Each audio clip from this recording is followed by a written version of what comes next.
so, in fact, that not only do they help the flower population do what they're supposed to be doing, and they produce about a pound of honey for us humans to enjoy.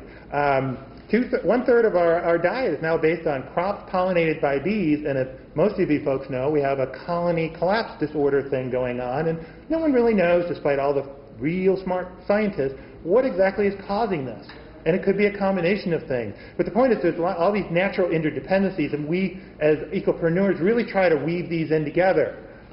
They're very industrious and efficient, but they're decentralized, as opposed to the global capitalistic system where you have centralization and you have distribution centers. Very different approach to things. It's having all of our food needs in our community met by people in that community that's growing the food. It's a very simple idea, and we love this restaurant we ate at last night, Rudy's. Great. I mean, almost more than half that menu came within a very immediate area. And what's nice is ecopreneurial businesses are transparent. Try to get that out of General Electric. Transparency is really what it's all about. You want to see how much we're generating with our wind generator, go to our website. All of our data is right there. It's transparency. It's all about sharing what's going on and having folks understand and be able to make a good decision. The other is having fun. I don't know if you folks know this, but bees, when they find a new patch of flowers, actually dance to give a signal of where to go. And a lot of entrepreneurial, ecopreneurial businesses are really, really thriving in that sense of fun. They enjoy doing what they're doing. We don't have TGIFs and we don't have Monday blues. If we don't like what we're doing, we don't do it. And we figured out a way of running the business so that we can create it in a situation where we don't have to do the things we don't want to do. Unfortunately, we had to do a lot of things we didn't like to do when we were back in the corporate world. So by working for yourself, you can control a lot more of that.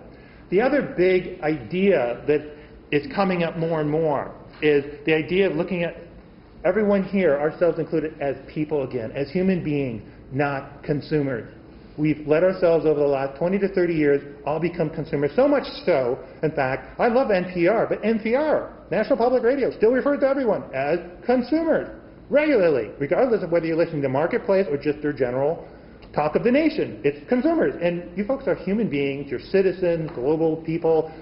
We've really allowed ourselves to become a part of this consumption machine, and we need to regain a little bit more control over that. And you can do more of that control in the context of your own business, but it's changing how we work, live, play, and really interact with each other in our own communities. And it's a change of consciousness in work style, in lifestyle, and in spending habits. We're not anti-commerce. In fact, we're all about commerce, but it's mindful commerce. It's that Buddhist idea of thinking mindfully about what you're doing and how you're interacting with other people and the environment, and try to figure out a way of weaving that into both the business, but also the relationships with vendors and customers and such.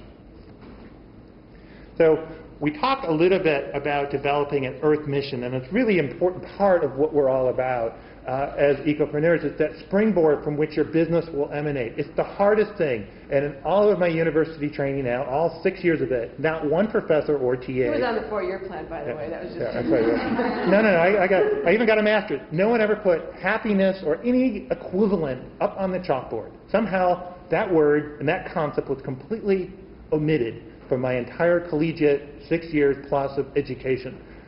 And we need to rethink about this, because when you go through that, of course, it's just about money, and it's having a nice car and having a big house. And we're getting out of that. Where's the community? Where's my family? Where's the quality of life? Where's the environment in our structure and the things we're thinking about? It respects nature, looks at fair trade, and really comes to the acknowledgement that having all this money, what good is a lot of money, when you're 6 feet under or 6 inches under?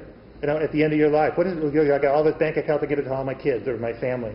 But what good is that if you've gotten it? You have this sense of a very shallow sense of prosperity in that way. So what ecopreneurs do is use their business to achieve whatever that Earth mission is. All right? I am wearing a Patagonia shirt. Would you believe that their mission is to inspire and implement solutions to the environmental crisis? That's their company. That's a for-profit company. The people who made this shirt. That's their mission. Where does it make? People are thinking about using profits to accomplish their Earth missions through their business, whether it's for-profit or non-profit or a combination of both. That's the key. Do you love bicycles, as Resource Revival does? They take junk parts. This guy's really into bicycling, so he takes junk parts for bicycles and turns them into doodads. All right, now he still struggles with, well, I'm still in the doodad economy of, you know, bottle openers and things like that. But the point is, he's following his mission. He's able to use the profits from his business to create economic opportunity, in this case in a rural area of the United States. He's taking a waste stream that would be in landfills and pulling it out of landfills. And then we'll talk a little bit in brief detail here more about this sense of reuse economy. But we have this incredible abundance and incredible surplus that we're throwing away, we're wasting. So we're trying to regain some of that and tie it back in to it all. So for many ecopreneurs, I should say, is the small is beautiful mantra. And they're feeling, we've all been taught in our schools about ecological niches and different ecological systems. So what do we do in the global free market economy is we're trying to sell this toothpaste to the planet because we're all going to use this kind of toothpaste with this kind of toothbrush. It's turning everyone into a consumer rather than figuring out how to fill an economical niche within your community. You don't need to be huge to make a difference. And that is very contrary to what a lot of economic development companies within different counties are all about. We want to fill up that big, huge, you know, development park, and, you know, we need to help create all these jobs. But what kind of jobs are they creating, and what are they doing to the environment or to their community and a part of how they're creating? So it's really rethinking that a little bit. So it's more about better, not bigger. We're just a 2-room, 4-square farmhouse. And there are articles written all over the world about our little 2-room, 4-square farmhouse. It's a bizarre thing, but you can be really better about something and find incredible satisfaction and find economic viability on a small scale if you follow a few tips that we'll get to in a second. And it's a sense of shifting from consumption to collaboration. And this makes a lot of Wall Street Journal people really nervous because no one wants to collaborate because it's all about competition. It's all about dog eat dog. It's all about stepping on your boss to get ahead in the company. And it's a very different environment that ecopreneurs work in. They collaborate. They develop relationships. They barter. They do all these other transactions that don't fit within normal confines. So with that. So we're going to move on to some of these tips here, again with the idea to spark some ideas and some nuggets of inspiration for everyone. So number one, not surprisingly, go green. The green market is big and growing. Sometimes we hear about this as cultural creatives. That's the name of a book by Ray and Sherry Anderson. But basically we're talking about 50 million people like us. That's a big number and growing. It's the kind of folks, as John mentioned, of consciously buying things, consciously wanting to know where their monies are going. Lifestyles of health and sustainability, sometimes that's referred to as LOHAS, but that's the market we're talking about. And in this case, and this is the kind of thing, if you're looking at some business initiatives, to take a next step in research. And we've got more information in the book as well. But these are divided into different categories: sustainable economy, healthy lifestyles, ecological lifestyles, alternative healthcare, big area, personal development, you know, the whole life coaching thing. All of that together is equaling a lot of potential new business opportunities. On the travel note, just because that's near and dear to our heart, ecotourism, green travel. People want to stay at a place like ours. That's, as John put it, you know, a little crunchy farmhouse in the middle of nowhere, as my mother still puts it, Wisconsin, because we run on renewable energy, because we serve a really local 100 feet from garden to plate breakfast. That's why. So Travel Green Wisconsin, travelgreenwisconsin.com is the green travel program by our Department of Tourism. Greenroutes.org, and we'll mention these at the end too, is the equivalent in Minnesota, and I'm sure something is cooking in Iowa here because this area is so fast and growing. But we're talking about reducing, reusing, recycling, certified products, as John mentioned, with Resource Revival. Is there a waste stream that you're aware of, that you're passionate about? I mean, bike parts, for example, that can be made into something else.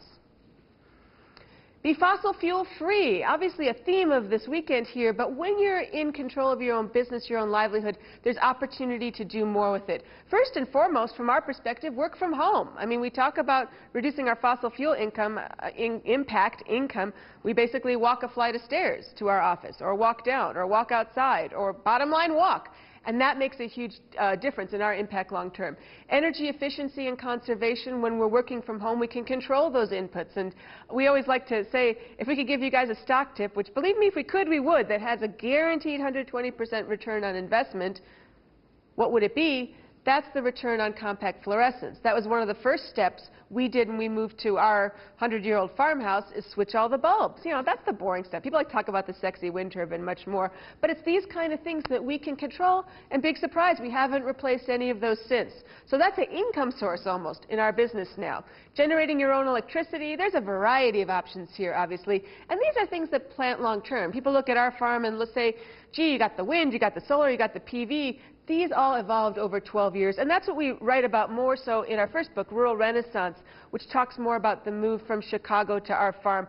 We're not tinkerers, we're not technical, and we obviously don't have these triple-digit incomes to make it all happen. There's a lot of creativity, frugality, and passion in it all, but the bottom line is it can happen. Using renewable energy for heating, depending on your situation, geothermal for new construction, solar thermal, etc. Using biofuels is a new one of ours of wanting to be completely fossil fuel free. That's our new business goal, and we're achieving it. See that little thing there? That's a 1975 circa city car, which we're restoring for local commuting. And being from Wisconsin and Greene County, where it's land of cheese, we think we're going to enter that in the next Cheese Day parade as like a piece of Gouda. But needless to say, when we're driving this around, we have rightfully earned that reputation as, you know, oh, that interesting couple on County P. But so be it. Now, I'm going to touch a little bit now on the next two. We all know about the cash economy, and that is the one that we all need to go out and earn money to buy the things that will solve our problems. About 50 years ago, there was the cash economy, yes, but there was a lot of other economies, and in a lot of rural areas, those other economies are still very much alive. It's about a month ago, you had to lock your back door, otherwise you would get zucchini. All right? You have a time when during the holidays, all sorts of things get moved around. Surpluses, canned jars of products get harvested during the summer, services exchanged, no money, just things moved around. So there's a household economy. That's a sense of self-sufficiency and self-reliance, and that's a big theme of ours. Not that we're completely so. In fact, we have a lot of interdependencies with neighbors, but more of that is, from our perspective, a good thing, and that deals with energy and food and even our own child care. When you start not having to pay a utility company and have them start paying you, the economics start looking really good with your small business, and that's exactly the situation we're in now. There's the barter economy. We run a bed and breakfast. Who would like to get away to a bed and breakfast in exchange for helping us fix something on the farm, or help us retile a front porch, or help us fix something on our property that we aren't particularly good at? Guess what? A lot of people would like to do that. We have something they're interested in, they have something we are interested in, and we barter, we hook up, and we make a transaction happen. It has nothing to do with how much money we need to make for that. There's the reuse economy, and Free Cycle and Craigslist are two great resources, especially Free Cycle. If you don't have a Free Cycle in your community, please go out and start one now. It's all internet-based, moving things around. We're on our third microwave that we saved from a landfill sitting around in people's attics and garages. You don't need to go shopping for less when you can get it from someone in your community that has 4 or 5 of them piled up somewhere in their house. And you're going to see a huge transaction taking place very soon with the transition to digital television. All right? There's going to be a lot of available televisions very, very soon. And people are going to be upgrading, and you have an opportunity, if that's where you want to go, to be able to incorporate that in and not have to go out and buy anything. There's the volunteer and gift economy. Like I said, those are still very much thriving in certain parts of the country, certain neighborhoods in larger centers, city centers. But it's getting back to that sense. A cooperative arrangement, too, is where you're a part of a whole group of people that are working together. And there's a huge growth in cooperatively organized enterprises and businesses these days, because it's much easier to share that risk and pool together resources than it is to try to go at it all by yourself. And finally, the harvest economy, which we are also very keen on. If wind and sun are abundant in your area, why not use it to meet all of your energy needs? In the case with wood, if you live in an area where you have lots of woods and you need to harvest certain things in certain ways, or if you have windfalls, it's a great way to tap into that economy more so than we're actually doing. The other area I'm going to talk a little bit about is minding your own business from the standpoint of a tip idea. Can anyone tell me what corporations pay taxes on? It's on up there already. Corporations pay taxes on what? Profits. That's what they pay taxes on. A lot of corporations America, especially over the last 15 to 20 years, are actually figuring out how to pay no taxes because they know how to do real fancy things to get rid of their profits. Now, for folks who have a